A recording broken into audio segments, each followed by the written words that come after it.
नमस्कार, सच्ची रिपोर्ट में आपका स्वागत है। आपके साथ में बरखा सोनी। चलिए रुक करते हैं आज की तमाम बड़ी खबरों की ओर।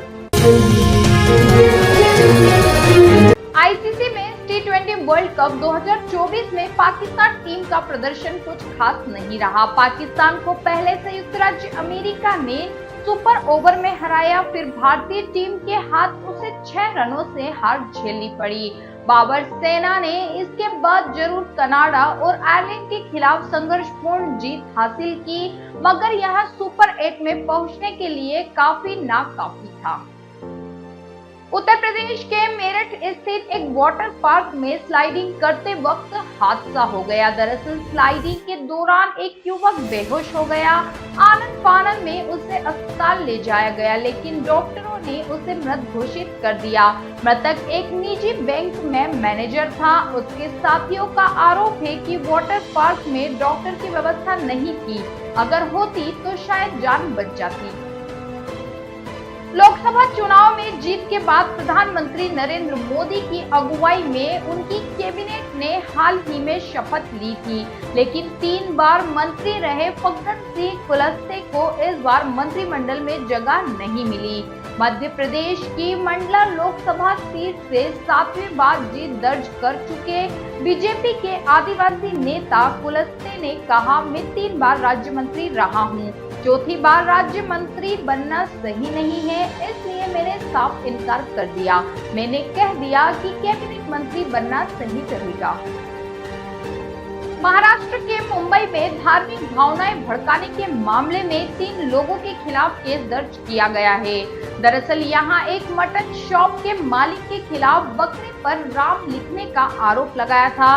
तस्वीर सामने आने के बाद हिंदू संगठनों ने आरोपी के खिलाफ केस दर्ज कराया था, जिसके बाद अब पुलिस ने एक्शन लेते हुए मटन शॉप को सील कर दिया है।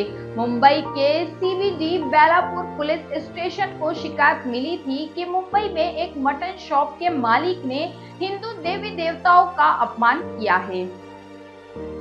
पुरुषों में गंजेपन की समस्या बेहद आम हो गई है, जिससे छुटकारा पाना भी आधुनिक समय में बेहद आसान हो गया है।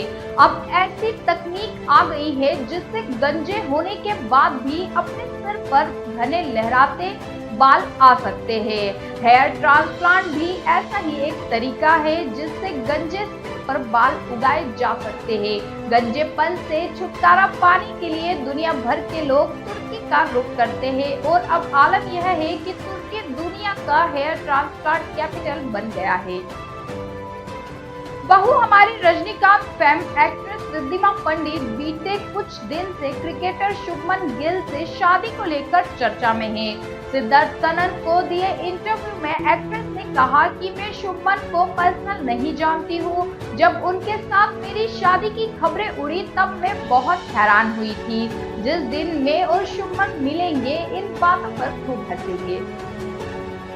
पहले देश के गलियारों से ईवीएम का सवाल उठाए जाते थे, इस बार विदेशों से हमला किया गया है।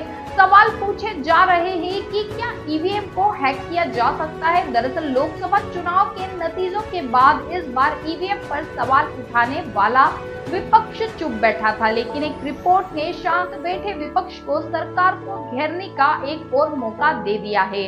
दरअसल ईवीएम पर सियासी बवंडर की शुरुआत टेस्ला के सीईओ एलन मस्क के द्वारा से हुई है। डिलीवरी ऐप से मंगाई गई आइसक्रीम में कान खजूरा निकलने के मामले पर अमूल कंपनी ने कार्रवाई की है। अमूल ने सोमवार को महिला ग्राहक से आइसक्रीम टब वापस मांगा है। कंपनी का कहना है कि हम इस टब की जांच करेंगे। महिला ने दावा किया था कि उसे टब में सेंटीपीड मिला था। कर्नाटक के पूर्व मुख्यमंत्री और भाजपा के वरिष्ठ नेता बीएस येदियुरप्पा आज सीआईडी के समक्ष पेश हुए। दरअसल उन पर एक नाबालिग के साथ यौन उत्पीड़न करने का आरोप लगाया गया है। नाबालिग की मां ने पॉक्सो एक्ट के तहत उनके खिलाफ शिकायत दर्ज कराई थी। इस मामले पर येदियुरप्पा ने कहा था कि वह 17 जून यानी कि सोमवार को सीआईडी के सामने पेश होंगे। कश्मीर घाटी तक रेल पहुंचने का ड्रीम प्रोजेक्ट पूरा होने के करीब है।